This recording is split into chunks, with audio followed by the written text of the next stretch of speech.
Hello दोस्तों, मेरे पास एक कमेंट आया कि सर मेरा लैपटॉप अभी नया है और हीट हो रहा है।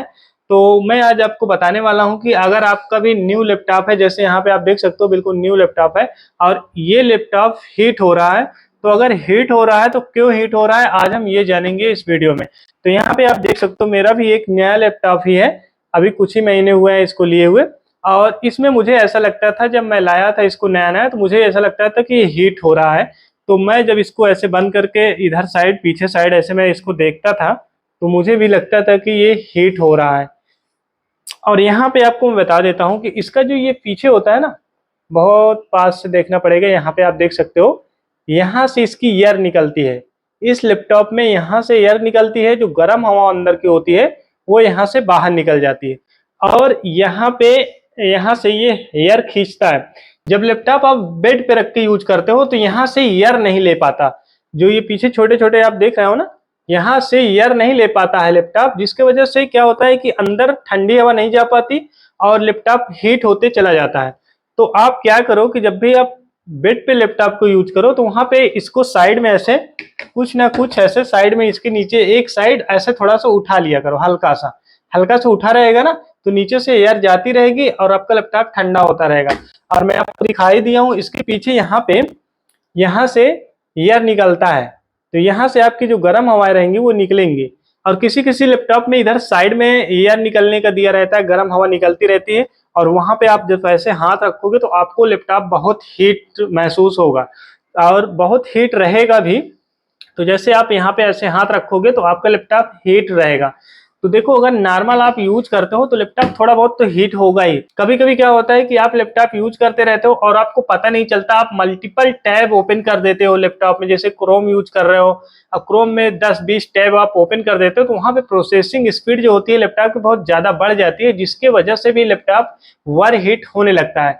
तो आप ज्यादा से ज्यादा क्या काम किया करो कि अगर आपका लैपटॉप ओवर हीट हो रहा है तो वहां पे आप टैब ध्यान रखो कि कितने टैब आपके कंप्यूटर में खुले हैं। और कभी कभी क्या होता है कि आपके कंप्यूटर में बहुत सारे नीचे टास्क बार पे प्रोग्राम खुले रहते हैं और उसको आप ध्यान नहीं देते, तो फिर से नया टास्क वो मतलब कि नया एप्लीकेशन ओपन कर लेते हैं और साइड में टास्क बार पे वो दूसरा एप्लीकेशन खुला रहता है, जिससे क्या होता है कि उसकी भी प्रोसेसिंग चालू रहती है और जो नया एप्लीकेशन पे आप काम कर रहे हो उस पर भी चालू रहती है प्रोसेसिंग। तो उससे क्या होता है कि कंप्यूटर पे लोड रहता है। जब आपका काम एक सॉफ्टवेयर पे खत्म हो जाए तो उसको क्लोज करो कंप्लीटली, उसको मिनिमाइज ना करो। मिनिमाइज करोगे टास्क बार पे यहाँ पे रहेगा लेकिन वो एप्लीकेशन रन करता रहता है, तो उसको क्या करो, क्लोज कर दो पहले, उसके बाद दूसरा एप्लीकेशन यूज करो। तो इससे क्या होगा कि आपके कंप्यूटर पे लोड कम रहेगा और आपका कंप्यूटर ओवरहीट कम होगा। तो ये जो होता है बेसिक जो चीजें हैं उसको ध्यान रखो। आप एक टाइम पे एक ही सॉफ्टवेयर यूज करो या फिर दो करो, या फिर अगर दूसरे वाले सॉफ्टवेयर का यूज नहीं तो उसे क्लोज कर दो। और जब भी आप क्रोम चलाओ तो वहां पे ये ध्यान रखो कि आपने कितने टैब ओपन कर लिया। एक दिन क्या हुआ कि मैंने इसमें 20 से ज्यादा टैब ओपन कर दिया और उसके बाद मैं सोच रहा हूँ कि मेरा लैपटॉप हीट क्यों हो रहा है, हीट क्यों हो रहा है। तब मुझे ध्यान आया कि यहाँ पे मैं चेक किया, ऊपर देखा तो टैब टैब खुलते चले जाते हैं। क्योंकि जब आप कोई वेबसाइट खोलते हो या फिर किसी कोई चीज नेट पे सर्च करते हो तो वहां पे क्या होता है कि जब एक लिंक पे क्लिक करो तो दूसरे लिंक पे आप पहुंच जाते हो और दूसरे पे क्लिक करो तो फिर एक नया टैब खुल जाता है। तो ऐसे ऐसे खुलते खुलते बहुत ज्यादा, जब आप कोई चीज रिसर्च करते हो तो वहां पे बहुत ज्यादा आप टैब खोल लेते हो, आपको पता नहीं चलता। तो उस टाइम पे आपको ध्यान रखना है कि आप एक ही टाइम जब यूज कर रहे हो, जब आप लैपटॉप यूज कर रहे हो तो वहां पे आप देख लो कि आपके कंप्यूटर में कितना टैब ओपन है और कितने सॉफ्टवेयर ओपन है। तो इन चीजों को ध्यान रखोगे तो आपका लैपटॉप कम ओवरहीट होगा। एक बात और आप ध्यान रखो, जब आप लैपटॉप यूज करोगे तो आपका लैपटॉप हीट होगा ही। ऐसा नहीं कि बिल्कुल ठंडा रहेगा लैपटॉप और आप काम करोगे, ऐसा नहीं है। जब भी आप वर्क करोगे तो आपका लैपटॉप हीट होगा। अगर वर हीट हो जाएगा, ज्यादा हद से ज्यादा अगर वर हीट हो जाएगा तो आपका लैपटॉप ऑटोमेटिक खुद ही शट डाउन हो जाएगा। तो आप ये चीज से डरा ना करो कि आपका लैपटॉप हीट हो रहा है और कोई प्रॉब्लम ना हो जाए। तो लैपटॉप चलाते समय लैपटॉप हीट होता ही है, लेकिन अगर बहुत ज्यादा ओवर हीट होगा ना तो ऑटोमेटिक आपका लैपटॉप शट डाउन हो ही जाएगा। तो इस चीज को ध्यान रखो। मैं जो बताया हूँ कि आपने जो टैब को ध्यान रखो, कितने मल्टीपल टैब जब खुल जाए तो उसको क्लोज कर दो। अगर मल्टीपल सॉफ्टवेयर खुल जाए तो उसको क्लोज करके सिंगल सॉफ्टवेयर चलाओ या फिर दो सॉफ्टवेयर चलाओ। जब ज्यादा लोड पड़ जाता है तो लैपटॉप ओवर हीट होता ही है और कोई प्रॉब्लम नहीं होती हीट होने से।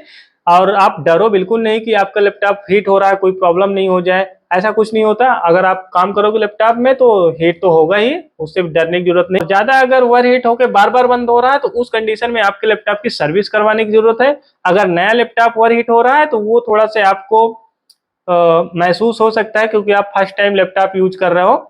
लेकिन लैपटॉप अगर नया है तो हीट होगा, उससे कोई प्रॉब्लम नहीं होती, आप उसे यूज कर सकते हो। और अगर पुराना लैपटॉप है, बार बार हीट हो रहा है, ओवर हीट हो जा रहा है, बार बार बंद हो जा रहा है, तो पुराने लैपटॉप में आप सर्विस करवा सकते हो। वहां पे क्या होता है कि जो आपका सीपीयू होता है जो पेस्ट से चिपका रहता है, तो कभी कभी पेस्ट सूख जाता है, जिसके वजह से ओवर हीटिंग की प्रॉब्लम लैपटॉप वगैरह में आ जाती है। तो फैन और हीट सिंक जो होता है वो प्रोसेसर के ऊपर एक पेस्ट से चिपका रहता है, जिस जो सूख जाने के बाद कई साल में सूखता है, 1-2 साल में तो सूखता भी नहीं है।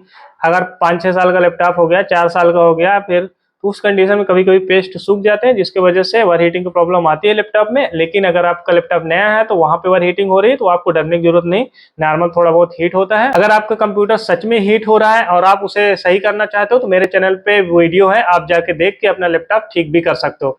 Thank you.